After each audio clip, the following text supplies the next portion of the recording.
Hey, this is Robot, and today I'm here to talk to you about sumo deadlifts. Who am I and why should you care? Well, here's a little disclaimer, so read it. Alright, and here's the top 3 mistakes that people make when pulling sumo. 1. If your feet are turned out too far, you can't get your hips through to lock out. 2. If you're too far over the bar to start, you're killing your leverages. And 3. If you don't pull the slack out of the bar, you're an idiot. So here's some clips of me doing some speed pulls from today. The weights aren't earth-shattering, but whatever. What you want to notice here is how much of my body I've got back behind the bar. And the way I'm able to do that is I think of the bar and of my arms as hanging straight down from my traps. And that really helps me to get as much of my body behind the bar as I possibly can. Here's another clip from the front. Notice the straight-ish foot position. They're ducked out a little bit, but I can certainly get my hips through. I can lock out. So again, straight-ish foot position. And here's a picture of my lockout. And I just want to point out that I don't have the greatest deadlift leverages.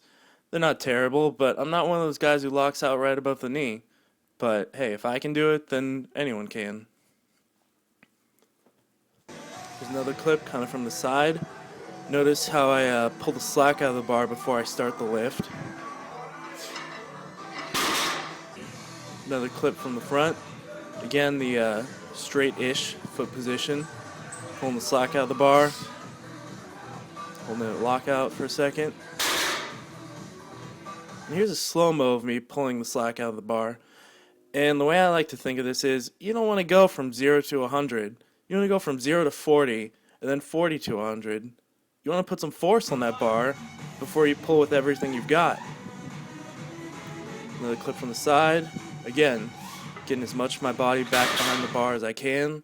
Looks like the bar is hanging straight down from my traps. Pulling the slack out. Here's a kind of a close-up clip. It was hopefully going to show how I pull the slack out of the bar. I think it'd be a little more dramatic if there were a bunch of plates on there instead of some quarters, but what can you do? Last but not least, here's a technique that I do that may or may not work for you. If you watch real carefully, I don't really dig the bar into the palm of my hand when I grab it. It's kind of in my fingers, actually. You can see it at lockout.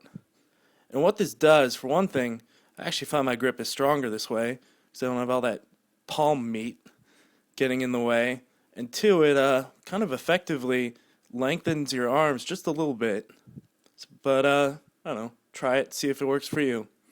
Thanks for watching, and I hope you learned something.